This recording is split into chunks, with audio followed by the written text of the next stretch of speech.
Oke, Assalamualaikum warahmatullahi wabarakatuh. Selamat pagi semuanya. Waalaikumsalam Waalaikumsalam warahmatullahi wabarakatuh. Selamat pagi Bu Abu. Ya, ini berhubung laptop saya rusak, jadi saya pakai HP ya. Dia ginilah gambarnya gerak-gerak. Eh, Kayaknya udah hadir semua ya. Kita berapa sih jumlah mahasiswanya?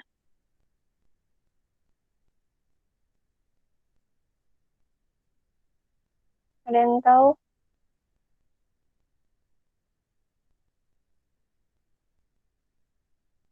Ya sudah lah. Pokoknya kalau saya sudah mau presentasi, jika ada mahasiswa yang telat gabung, ya mohon maaf. Jadi nanti saya approve-nya itu kalau sudah saya selesai presentasi gitu ya.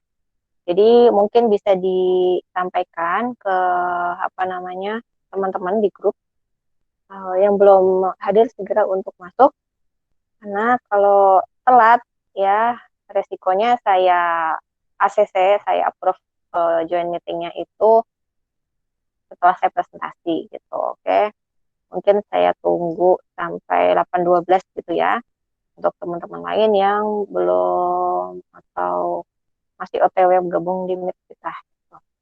Ya, tolong diinfokan ke teman-temannya.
Oke, udah nambah lagi.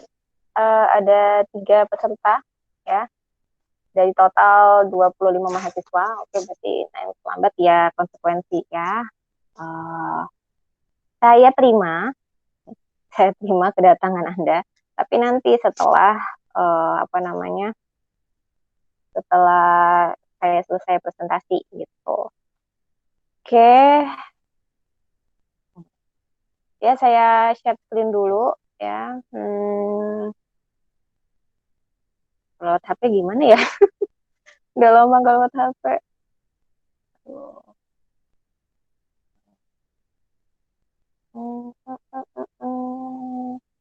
Presentasikan ya.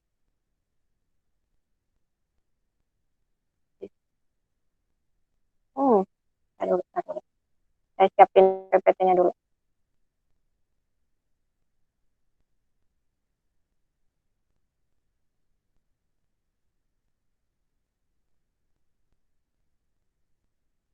Oke, sudah. Coba saya bikin. Oh, oh, oh, oh, oh, oh.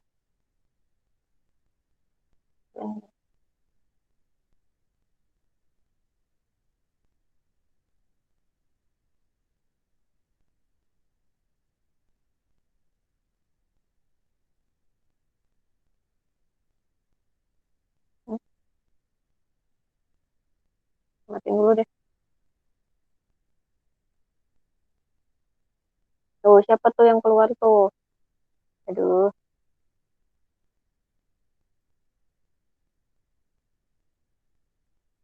Oke, di tampilan di tempat saya udah udah menunjukkan set screen-nya gimana? Sudah muncul belum PPT-nya? Sudah, Bu. Ya, Bu. Oke, langsung aja ya kalau gitu. Nggak bisa Pak dibalik ini. Pegangan nggak? Baik, jadi materi ini sudah saya share ya di e-learning. Harapan saya Anda sudah baca. Jadi setidaknya Anda sudah dapat pemahaman dulu, betul, kemudian ikut kelasnya gitu ya. Oke, materi kita hari ini itu tentang audit persediaan dan pembelian. Kenapa persediaan ini berkaitan dengan pembelian? Karena persediaan itu item atau akun ya yang pertambahannya itu didasarkan atau karena ada transaksi pembelian, dan pengurangannya persediaan ini itu bisa karena penjualan atau karena pembelian.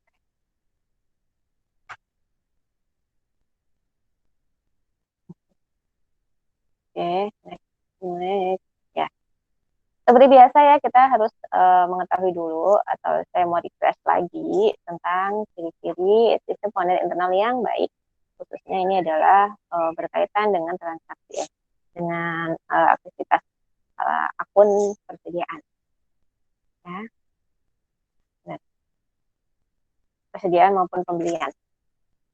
Yang pertama, adanya pemisahan tugas dan tanggung jawab antara bagian pembelian, penerimaan barang, gudang, akuntansi, dan keuangan.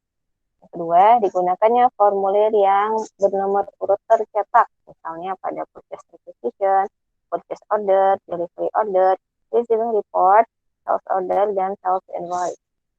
Kemudian, adanya sistem otorisasi, baik itu untuk transaksi pembelian, penjualan, kemudian transaksi penerimaan kas atau bank, juga transaksi pengeluaran kas maupun pengeluaran bank. Yang ketiga, adanya sistem otorisasi baik untuk pembelian, penjualan, penerimaan kas maupun bank, dan juga pengeluarannya. Menggunakan anggaran atau budgeting ya, misalnya untuk pembelian, produk, penjualan, dan penerimaan serta pengeluaran kasnya. Kita bahas dulu yang audit pembelian. Jadi di dalam audit pembelian ini, setidaknya auditor itu perlu mengetahui bagaimana hal-hal di bawah atau hal yang akan saya sampaikan itu diakui oleh perusahaan ya, bagaimana cara perusahaan mengakui beban, kewajiban, dan lain-lain. Oke, untuk pengakuan beban, beban ini dikatakan timbul atau beban dikatakan bisa timbul beban jika terjadi pemakaian aset yang bisa asalnya itu dari penerimaan atau pembuatan barang, kemudian dari penyerahan jasa, atau dari kegiatan lain yang menjadi kegiatan utama perusahaan. Kemudian pengakuan kewajiban itu terjadi jika ada pengorbanan manfaat ekonomis yang timbul di masa yang akan datang disebabkan kewajiban saat ini perusahaan dengan cara mentransfer aset atau memberikan jasa kepada perusahaan lain masa yang akan datang akibat transaksi yang terjadi di masa lalu. Oke, kewajiban itu liabilities yang artinya adalah utang. Kemudian ini ada siklus pembelian. Ya, saya nggak bisa pakai kursor nih. Nggak sih?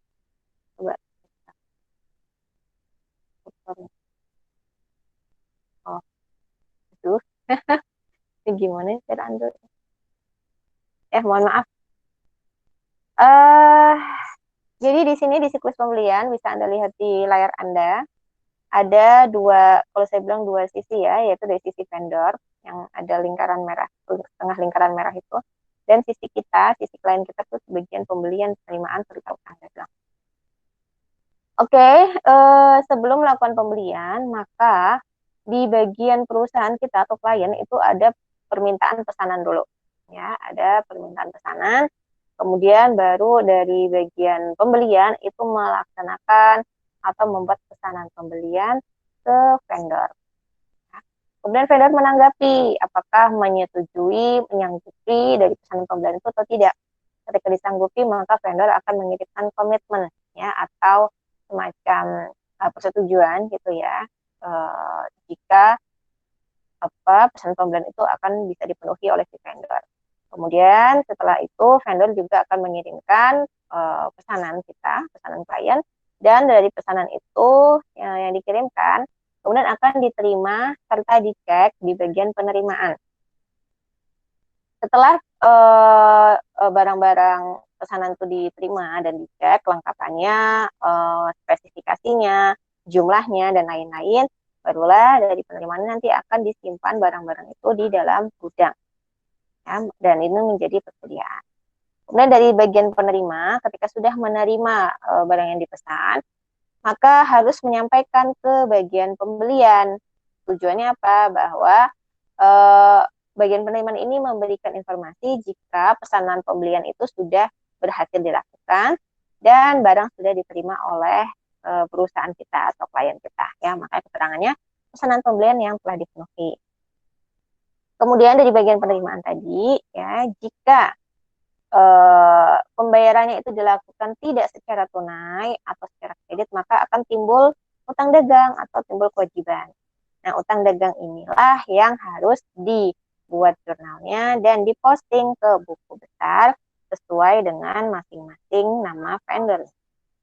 Kemudian dari vendor, selain melakukan pengiriman barang, dia juga melakukan pengiriman faktur vendor dan juga laporan saldo vendor.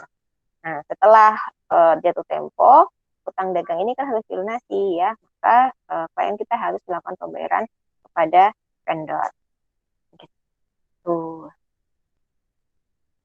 Kemudian ini ada beberapa fungsi dalam transaksi pembelian atau akun pembelian.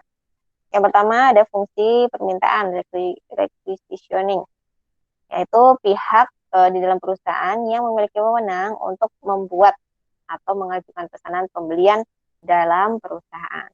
Kemudian fungsi pembelian itu melaksanakan pesanan pembelian yang sudah diotorisasi. Kemudian fungsi penerimaan itu bertanggung jawab atas penerimaan barang, pesanan ya, kemudian perhitungan dan pemeriksaan barang yang diterima atau dikirim dari vendor. Lalu pemrosesan faktur, yaitu bagian atau fungsi yang memastikan jika barang dan jasa yang sudah diterima itu sudah dicatat, ya, sudah tercatat dan diakui segala kewajiban yang timbulnya. Untuk fungsi pengeluaran, maka di dalamnya yaitu menyiapkan dan menandatangani cek yang akan dibayarkan ke vendor, karena biasanya untuk perusahaan-perusahaan ya kas gitu ya atau uang yang secara tunai atau yang secara apa namanya ya tunai ya, kas yang ada wujudnya itu hanya jumlah kecil karena hanya untuk misalnya untuk operasional sehari-hari saja. Tapi biasanya untuk pembelian dalam jumlah besar, kemudian penerimaan juga dalam jumlah besar itu biasanya dilakukan lewat bank. Makanya bagian pengeluaran itu adalah pihak yang menyiapkan dan menandatangani cek yang akan dibayar ke vendor.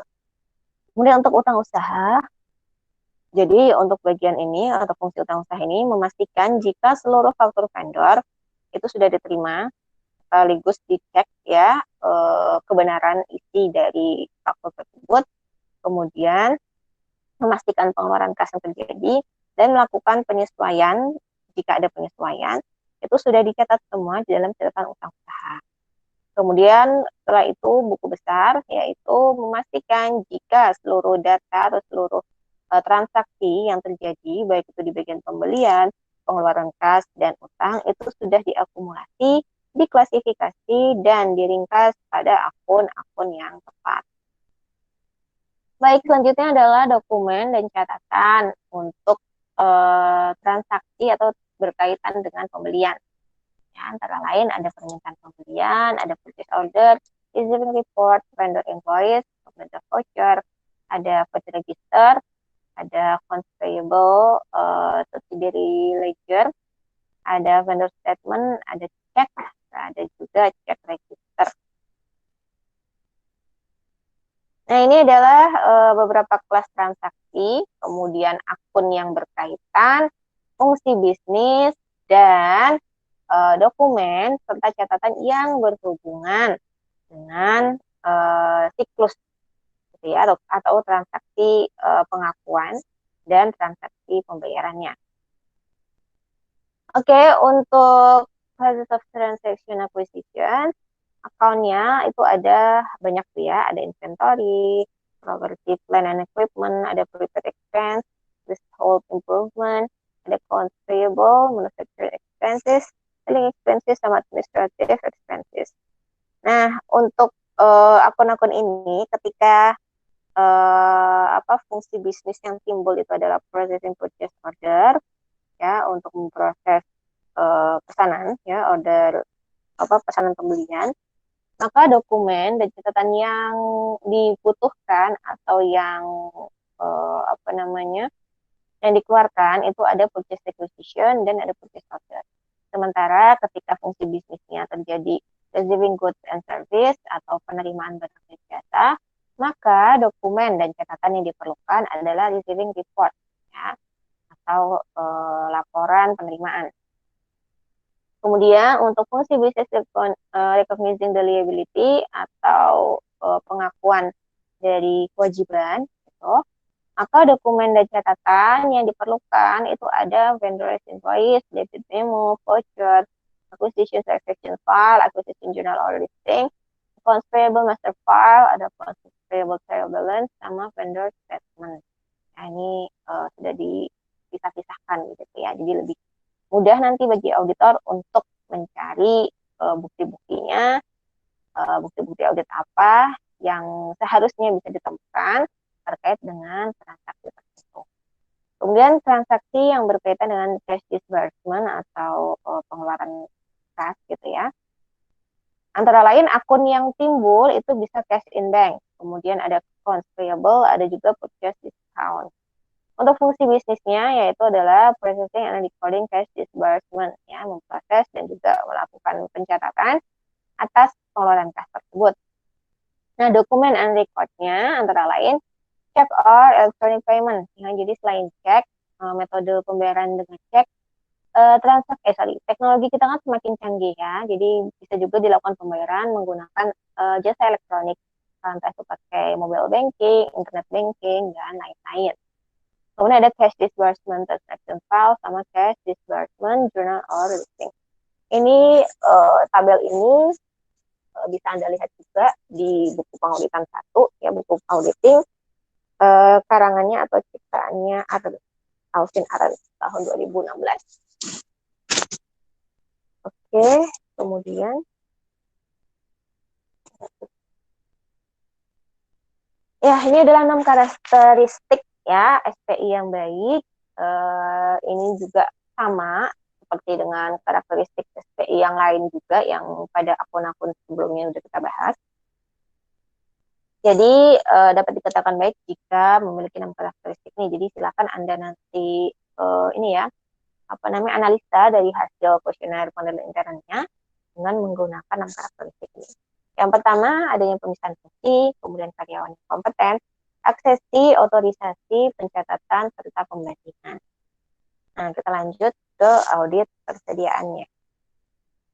Tujuannya dari audit persediaan adalah untuk menilai kewajaran atas persediaan, memeriksa ada atau tidaknya internal control yang cukup baik atas persediaan itu, kemudian memeriksa persediaan yang tercantum di neraca itu benar-benar ada dan dimiliki oleh perusahaan pada tanggal neraca tersebut. Memeriksa kesesuaian antara metode penilaian persediaan dengan prinsip akuntansi yang berlaku umum di Indonesia atau standar akuntansi keuangannya, serta memeriksa kesesuaian antara sistem pencatatan persediaan dengan standar akuntansi keuangannya. Oke, ini ada beberapa problem atau masalah yang akan dihadapi auditor terkait proses atau terkait kegiatan auditor dalam mengaudit akun persediaan. Yang pertama, umumnya persediaan itu adalah jenis perkiraan yang besar di dalam neraca. Ya, jadi dia nilainya juga cukup besar di dalam neraca setelah kas, ya, baik itu kas itu udah termasuk kas di tangan dan juga kas di bank. Kenapa? Karena persediaan ini juga termasuk aset lancar, ya kan? Jadi salah satu jenis aset yang bisa dengan mudah diubah ke dalam bentuk uang, gitu, liquidnya di situ. Nah, karena dia termasuk dalam aset lancar, dia juga sering menjadi unsur terbesar dari keseluruhan modal kerja atau working capital account. Yang kedua, persediaan yang misalnya dia tuh ada di lokasi yang berbeda-beda, ini akan sangat menyulitkan dilakukan pengendalian secara fisik dan juga dilakukan perhitungan fisiknya. Kemudian jika persediaan klien kita itu memiliki keanekaragaman yang cukup tinggi, itu bisa juga menyulitkan ya bagi auditor untuk memeriksanya. Karena misalnya nih kayak beras gitu kan, gudang beras ya, beras ada rojo lele, ada G4, ada mentik, ada pandan wangi, itu kan banyak banget variansinya atau jenisnya. Nah itu si auditor harus tahu nih mana beras-beras yang harga tinggi, mana beras-beras yang harga rendah, jangan sampai salah ketika melakukan pemeriksaan fisiknya.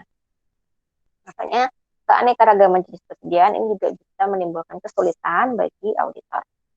Lalu penilaian atas persediaan itu juga selalu menyulitkan karena adanya faktor keuangan dan kebutuhan untuk mengalokasikan biaya ke dalam persediaan. Lalu adanya beberapa metode dalam penilaian persediaan yang bisa digunakan oleh klien. Akan tetapi klien itu harus menggunakan satu jenis metode saja dan itu harus dilakukan secara konsisten dari tahun ke tahun. Jadi nggak boleh misalnya tahun ini pakai metode persediaan FIFO, besok LIFO, tahun depan lagi average, tahun depannya lagi balik lagi ke FIFO, itu nggak boleh ya. Nah, kita masuk ke kesalahan dan penyimpangan yang umumnya terjadi pada siklus persediaan dan pembelian. Yang pertama, jadi ini perlu diwaspadai oleh auditor ya, jika kesalahan-kesalahan ini tuh bisa saja atau sangat mungkin terjadi di akun persediaan dan pembelian. Makanya auditor nanti harus bisa membuktikan apakah kesalahan ini terjadi atau enggak gitu ya di klien kita, klien yang diaudit. Yang pertama, persediaan sudah dikirim namun belum dicatat. Kemudian yang kedua, pemakaian persediaan belum dicatat secara benar. Yang ketiga, pembelian sudah dicatat tapi barangnya belum diterima. Yang keempat, barang sudah diterima namun belum dicatat sebagai pembelian. Yang berikutnya, pembelian dicatat terlalu besar. Terjadi pembelian barang tanpa ada otorisasi. Terdapat persediaan yang hilang atau dicuri. Terjadi perhitungan persediaan yang tidak benar, dan terjadi penilaian persediaan yang tidak benar. Nah, kemudian ini kita pahami dulu asersi-asersi atas kelompok transaksinya ya, terkait dengan persediaan dan juga pembelian. Oke, untuk asersi keterjadian, ya, maka transaksi yang berkaitan dengan persediaan itu haruslah transaksi yang melalui prosedur atau melalui proses yang sah gitu ya. Jadi kalau misalnya ada otorisasi, maka dicek otorisasinya itu. Kemudian kelengkapan, yakni seluruh transaksi persediaan serta peristiwa yang timbul gitu ya berkaitan dengan transaksi persediaan itu sudah dicatat. Lalu berikutnya ada otorisasi, ya adalah semua transaksi persediaan dan peristiwa yang terjadi itu sudah diotorisasi dengan layak. Ada akurasi, transaksi persediaan sudah dihitung dengan benar dan persediaan akhir serta pendapatan dan harga pokok penjualannya itu sudah diakumulasi dengan benar dari jurnal dan ke buku besarnya. Lalu terkait dengan pisah batas, maka penerimaan persediaan dan pengiriman itu sudah benar-benar dicatat pada periode akuntansi yang tepat atau benar. Klasifikasi, maka persediaan itu dicatat di akun yang tepat. Misalnya, apakah persediaan itu berbentuk bahan baku, persediaan itu berbentuk dalam proses, atau persediaan itu dalam bentuk barang jadi. Untuk asersi atas saldo akun pada akhir periode, maka dinilai keberadaannya. Apakah persediaan yang dicatat dalam buku besar dan catatan itu benar-benar ada ya, jadi eksistensinya itu ada. Hak dan kewajiban, entitas memiliki hak hukum, ya, yaitu kepemilikan atas persediaan yang sudah dicatat. Kelengkapan, maka semua persediaan itu sudah dicatat. Penilaian dan alokasi, persediaan dicatat dengan tepat sesuai dengan standar akuntansi keuangannya. Apakah misalnya menggunakan metode low cost or markup. Kemudian untuk terasersi atas penyajian dan ungkapan, ini sama ya. Jadi keterjadian serta hak dan kewajiban, yaitu semua peristiwa yang diungkapkan, transaksi, dan hal lain yang terkait dengan persediaan yang sudah terjadi dan berkaitan dengan entitas. Kalau terjadi tapi nggak berkaitan dengan entitas, ya jangan dimasukin gitu ya, jangan diakui. Kemudian kelengkapan. Semua pengungkapan yang terkait dengan persediaan yang seharusnya dimasukkan di laporan keuangan itu sudah di-input semua. Klasifikasi dan kemampuan untuk dapat dipahami, yakni informasi keuangan yang terkait dengan persediaan itu sudah disajikan dan dijelaskan dengan tepat, dan pengungkapannya juga dinyatakan dengan jelas. Akurasi dan penilaian, informasi keuangan dan lainnya terkait dengan persediaan sudah diungkapkan secara wajar pada jumlah yang tepat. Dan ini sama, ya ada 6 karakteristik pengendalian intern terkait dengan fungsi atau transaksi persediaan gitu, akun persediaan. Ada pemisahan fungsi, karyawan yang kompeten, aksesi, otorisasi, pencatatan, dan pembandingan. Kemudian kita masuk ke tahapan prosedur audit. Ini tahapan yang pertama yaitu memahami bisnis klien. Ya, jadi kecukupan pemahaman atas bisnis perusahaan ini adalah dasar penting bagi auditor terkait dengan audit persediaan. Ya, dalam audit apapun sih ya, sebenarnya nggak cuma persediaan. Nah, berhubung ini kita bahas tentang audit persediaan dan pembelian, ya maka kita fokus ke situ dulu. Kemudian pertanyaan-pertanyaan yang diajukan oleh auditor melalui kuesioner pemahaman bisnis dan jenis usaha klien itu bisa memberikan auditor pemahaman mengenai aspek-aspek unik dari bisnis dan jenis usaha kliennya. Misalnya faktor musiman dan siklusnya, kemudian sifat dari keuangan, metode dan kebijaksanaan penjualan, kondisi persaingan usaha, bahan baku dan sumbernya, tenaga kerja dan fasilitas pabrik yang berkaitan dengan kebijaksanaan operasi perusahaan, serta karakteristik sistem informasi termasuk dalamnya adalah metode costing.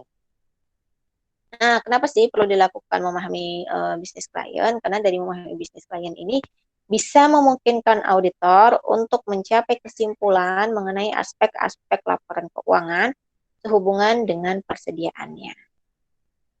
Kemudian tahapan prosedur audit berikutnya itu adalah menilai sistem pengendalian intern perusahaan.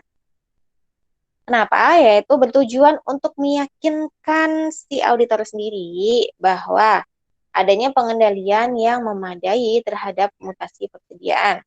Semua transaksi persediaan sudah dicatat dan diklasifikasikan dengan tepat, Perhitungan fisik persediaan sudah dijalankan sesuai dengan prosedur yang telah ditetapkan. Harga perolehan persediaan telah ditentukan dengan tepat. Penyesuaian atas persediaan yang bergerak lambat atau slow moving di penyesuaian atas persediaan yang usang dan penyesuaian atas persediaan yang rusak itu sudah dilakukan dengan tepat. Kemudian berikutnya ada tahapan prosedur audit di pengujian substantif ya. Jadi ini adalah tugas Anda yang melakukan pengujian perancangan pengujian substantifnya. Di samping Anda mengevaluasi atau memberikan opini Anda, pendapat Anda nanti terkait dengan jawaban atas kuesioner pengendalian intern, Anda juga wajib ya membuat ini pengujian substantifnya atas persediaan dan pembelian. Tujuan utama dari pengujian substantif pada umumnya ya, jadi tidak hanya persediaan aja sih. Jadi untuk semuanya itu adalah untuk memberikan bukti nyata dari keberadaan, ya, eksistensi dan penilaian akun yang sedang dilakukan audit ya. Kalau kita tentang persediaan pembelian, maka ya untuk memberikan bukti jika keberadaan dan penilaian persediaan dan pembelian itu benar-benar ada. Kemudian pengujian ini terkait dengan persediaan itu bisa meliputi ada observasi, kemudian perhitungan fisik ya, stok opnam, serta ada pengujian ringkasan dan pengujian harga. Nah, silakan ini dari beberapa contoh ini Anda kembangkan, Anda gali lagi ya metode-metode atau teknik-teknik audit apa yang bisa Anda gunakan untuk membuktikan ya kebenaran dari dan kewajaran dari nilai saldo persediaan dan pembelian. Oke, kita sudah masuk ke sesi terakhir ya, yaitu pembahasan atau jawaban dari kuesioner pengendalian intern yang sudah Anda buat dan Anda terima jawabannya dari klien kita. Yang pertama, apakah perhitungan fisik persediaan itu dilakukan minimal setahun sekali? Jawabannya ya. Apakah perusahaan membuat instruksi tertulis untuk perhitungan fisik persediaan? Juga iya. Apakah instruksi tersebut diikuti pada waktu persediaan perhitungan fisik dilakukan? Jawabannya ya. Apakah perhitungan fisik persediaan dilaksanakan oleh pihak yang independen? Jawabannya juga iya. Apakah persediaan cukup dilindungi dan diawasi? Jawabannya iya. Apakah setiap penerimaan barang dibuatkan juga laporannya? Laporan penerimaan barang? Jawabannya iya. Kemudian apakah fungsi pembelian terpisah dari fungsi penerimaan dan akuntansi?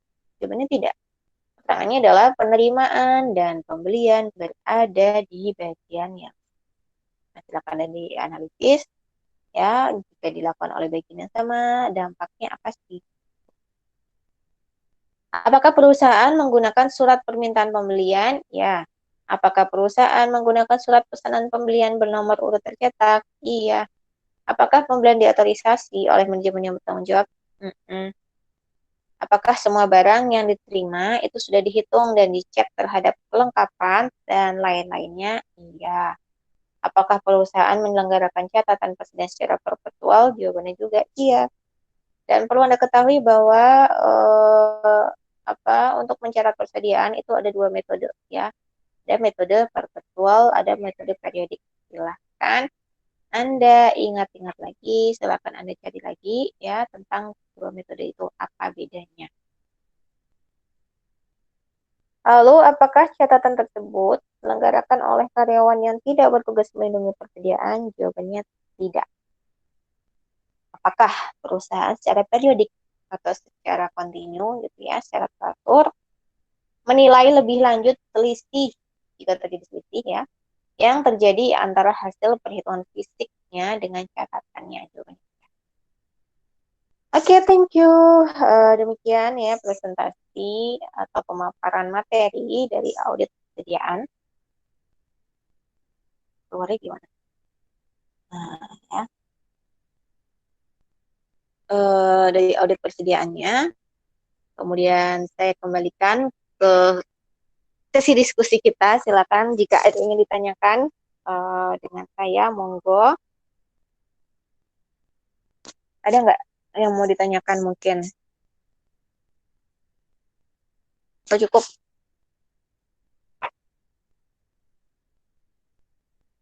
Ya, karena ini belum sesi, belum presentasi dari mahasiswa ya. Jadi silakan Anda bertanya berkaitan dengan materinya. Ada? Yuk silakan, atau mungkin kelompok yang mau maju ya, yang masih bingung apa namanya masih ada yang mau ditanyakan gitu, silahkan.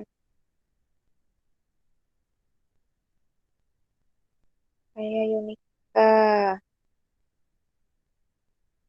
Oke. Ya.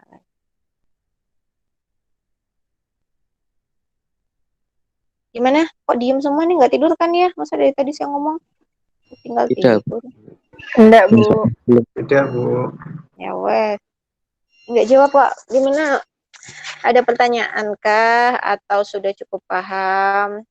Jadi bisa kita akhiri. Bu, saya mau tanya. Boleh, Mbak Sekar? Yang tugas individu itu perlu dikasih materi sekilas gitu nggak, Bu? Apa khusus Enggak. untuk pengujian substantif sama yang kuesioner?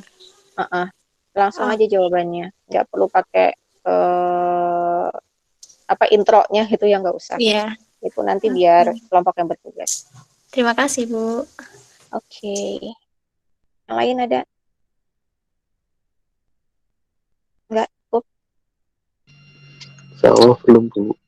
Oke, kira. Ah iya, Mbak Alfia, apa? Belum ada, Bu. Oh, belum ada.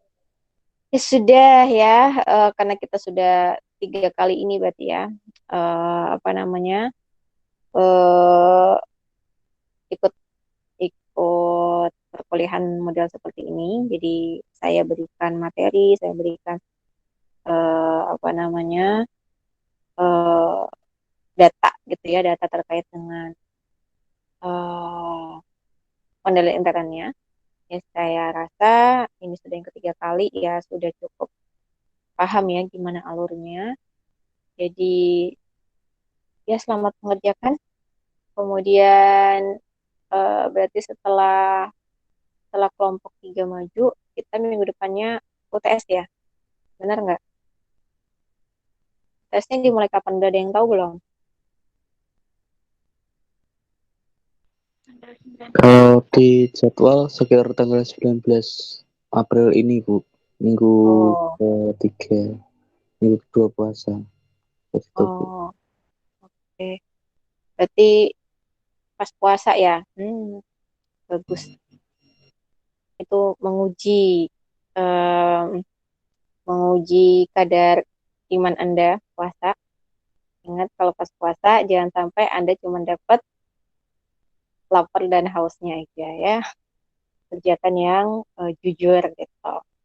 Oke, kalau nggak ada pertanyaan lebih lanjut, ya bisa kita akhiri. Semoga minggu depan kelompok yang bertugas bisa membuat diskusi lebih menarik ya.